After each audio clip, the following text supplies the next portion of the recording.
The NFL draft is just days away, and both the Giants and the Jets will be making picks with the hopes of improving their roster. Joining me to preview the draft is somebody who works for WFAN. She is a host. She's also a football enthusiast. Her name is Danielle McCartan, and she joins me now. Danielle, how you doing? Oh, really good, Dexter. Just had the lasagna for Easter and ready for second course. But first, let's talk NFL draft. All right, see, I'm glad I didn't interrupt the dinner. You get a little bit of a break, then you get to go back to the lasagna.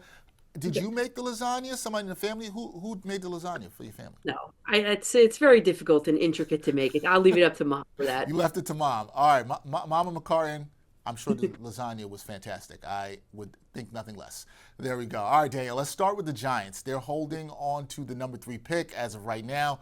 Do you believe they should draft a quarterback or go with the best player available for them here in this draft? What do you say? Uh-oh, I'm seeing a signal. What are you saying? Oh my God, no! You stay if you're any team in this draft. I don't care if it's the Giants, the Jets, whoever. You stay far away from the quarterbacks at 3, even in the first round. Yes, I said it, in the first round. Don't believe all this pre-draft hype nonsense and all these mock drafts and all these people, because I look at what the NFL scouting reports say. And the NFL scouts, not me, Danielle McCartan, rank Cam Ward as the 25th best player overall in this draft. Maybe he can go in the first round. NFL scouts, not me, Danielle McCartan, rank Shedeur Sanders as the 63rd best player in this draft. So for any team that is picking that high, it's a huge mistake, the Giants included. So I just feel like this quarterback hype and this quarterback like pressure train is really bad, because just because you have a top pick in the draft, it doesn't mean you need to use it on a quarterback. And I just think a lot of times teams feel kind of just pressured to just fall in love with the quarterback just because they need one. The Giants, I think, with bringing in 2 veteran quarterbacks, I think that they got it. They understand that message. So for the Giants at 3, they cannot really actually mess this one up. Either they're going to come away with Travis Hunter or with Abdul Carter. And if I had my pick, I pick Abdul Carter. And Giants, please don't mess this one up. Well, this is a hope, but here's what's interesting, Danielle. I'm going to follow up with this because you know this and you talk about this on the radio a lot. Some fans are like, hey, they got to get the quarterback of the future here in this draft. I do think you make an interesting point that you don't always have to get a quarterback. Now, I understand, and I think it's part of what you're saying, you need your quarterback. You need to have a quarterback to truly win and have sustained success in the National Football League. But if it's the guy's not there in this draft, you're basically saying don't force it. What would you say to the Giants fan that is saying, Danielle, we've been waiting for that next QB. We've been waiting for our next Eli Manning. We need to get him, and it needs to happen now. What do you say to that fan? Well, you've been waiting a long time. One more year is not going to kill you. So I just, there was a fear that I had early on, like before the signings of both Winston and Wilson. That's going to be a tongue twister this year. But before that even happened, my fear was that Joe Shane and Brian Dable, who are both on the last year of their contract, would go up and go get that quarterback and be like, hey, look, Mr. Mara, we got the quarterback. We just need some time to develop him. So we're going to need a few more years here. It looks as though that's not going to be the scenario, since they went out and got these 2 veteran quarterbacks to round out that room. Furthermore, what I would say is this: if the Giants fans have waited this long for a quarterback, you can just wait next year, because look, the Giants are not a playoff team this year, and really neither are the Jets. The Giants, the win total is 5.5 games. Can Russell Wilson or Jameis Winston get you to 5.5 games? I think you'd be happy with that. If they got you 6 wins, missed the playoffs, and then maybe you can go ahead and package some picks together and get your quarterback next year, if you really like one of those guys. I don't disagree with you, but everybody wants tomorrow yesterday. That is always the case. Now, you kind of mentioned this here, brings me to my next thing, Danielle, because how much pressure is there on Joe Shane and Brian Dable to get this pick at number 3 right, given their uncertain future, given in their last year of their contracts, and you combine that with the team struggles last season, how much pressure is on both those guys to nail this pick here? I mean, I think the Giants, Joe Shane and Brian Dable, and contingent, but especially those 2, the figureheads of the organization, so to speak, they have to nail this pick. If they pick a player at 3 that's not going to be productive for the Giants, especially in the long term or even immediately, if this is not an immediate impact player at number 3, I think they're out the door, the both of them, and then they'll wait for next year for a new coaching staff to go ahead and find their quarterback. So either way, as a franchise, as an organization, it is win-win. Either you're going to get a great player this year at 3 that's going to be an immediate impact player. This is from a franchise perspective. Or, it doesn't, whoever it is doesn't work out, and you're at the bottom of the draft, or I guess the top of the draft for next year, and you can go ahead and get your quarterback with a new regime. So either way, from the franchise, it works out. But for Brian Daboll and Joe Schoen, there is an immense amount of pressure to go ahead and pick an immediate impact player in order really to save their jobs. All right, they need to get it done here with that number 3 pick. Now, outside of round 1, we know we have a lot of focus on the first round, but what positions do you think the Giants must address to put together a complete draft class here in 2025? Yeah, I mean, I would look, obviously, my pick would be Abdul Carter. Defensive line is, an area of need. And you think about the best Giants teams, they've always had a strong defensive line, defensive front. So Abdul Carter would absolutely mesh very well with what they've got going on already on that defensive line. As far as what else is needed, of course, there's always quarterback, but you always have to outweigh, where you are, best available versus need at that point. But if the Giants are not going for a quarterback this year, they'd have to focus then on a linebacker. They'd have to focus on a wide receiver. And then maybe you look at a quarterback in the late third round or something if you want to. But I think Tommy DeVito would be much more serviceable than any rookie quarterback they can bring in because he's been part of the system for so many years now. So I think really the Giants are going to forego a quarterback altogether. I'd really love to see them address the offensive line in the second round. I think there's good value there. Maybe linebacker, maybe wide receiver. All right, some opportunities for the Giants to find some value in the later rounds. We'll see what they're able to do. Now, let's turn to the Jets because at number 7, which they're picking in the first round, should Darren Moogie prioritize protecting Justin Fields, giving him some protection, or should it be adding another playmaker to help the Jets try to win now?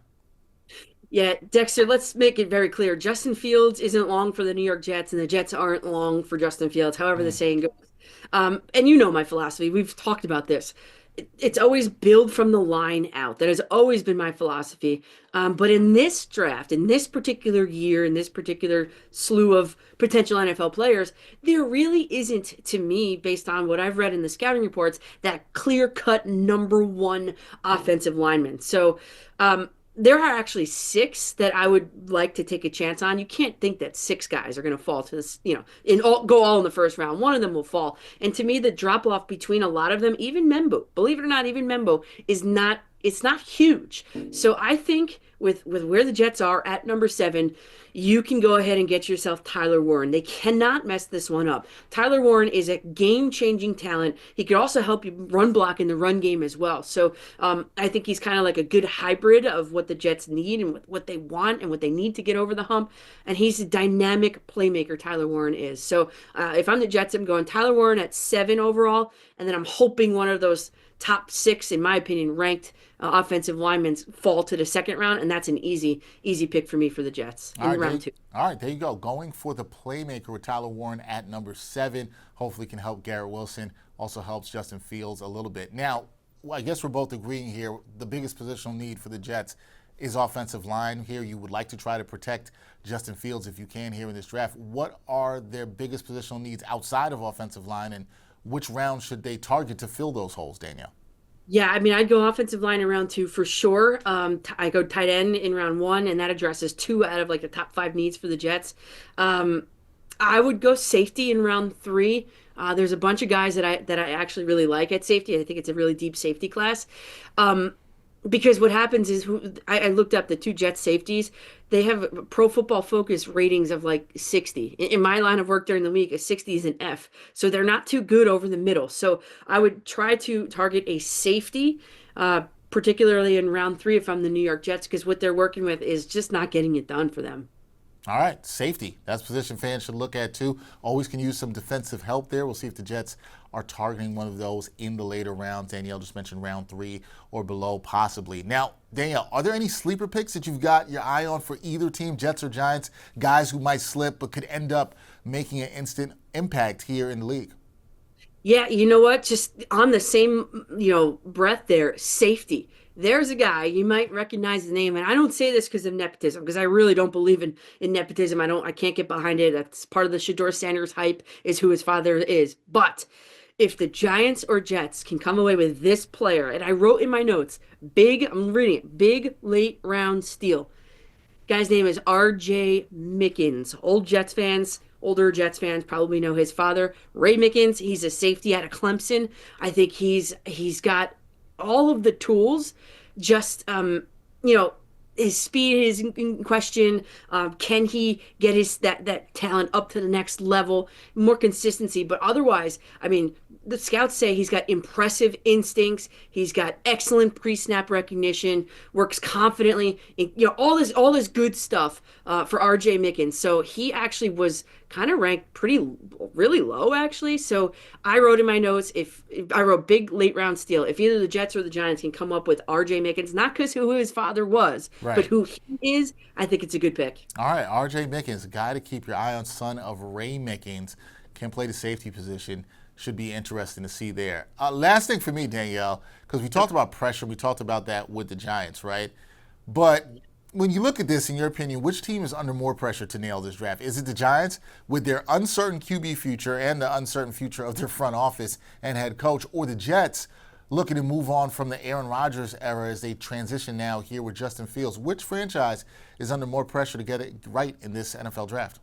Yeah, I mean the NFL draft seems to be the Super Bowl for the past couple of years for the teams here in New York, Not good. unfortunately.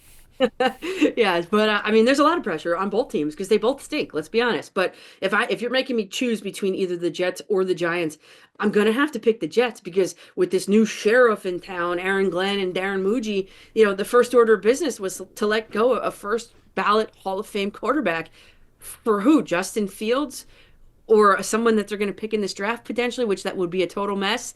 I just think that they talk a big game. They've got a new attitude for the New York Jets, and I just think there's a lot of pressure on them to just go ahead and back it up now. Because I know I'm in the minority here, but saying goodbye to Aaron Rodgers as your first move, flying him across the country to tell him something that could have been sent in an email does not rub me the right way. If I'm, a big name free agent, I just the handling of the whole thing was wrong for me. So the Jets better be right on what they're building, or else it's going to be like, hey, they're going to have what's it called, pie all over their face, egg all Pie, over their face, egg on the face. Yeah. What else? whatever. Yeah. No, I mean, neither of those. You don't want any of those things on your face. You don't want the pie. You don't want the egg. You want none of that at all whatsoever. You want to try to hit on some good draft picks, right, Danielle? That's what you want to see. We'll see if the Jets and Giants are able to do that on Thursday night. Danielle's going to be watching, and I have to tell you, folks, I've seen it with Danielle. She's got the charts. She's done the research. She's done the scouting. She's going to be glued to this, and we'll see if, some of her picks and selections are right. Danielle, I always appreciate you at this time of year to talk football, so thank you so much. Appreciate it. Yeah, you've seen my notes, my color coded and everything. I added a new color to it all too, so it's a little more in depth this year than ever before. I'm telling you, Danielle's charts, her notes, they are detailed. I'll tell you that, as was in this interview report. Thank you, Danielle. Appreciate you. You got it, Dexter. Happy Easter. You too.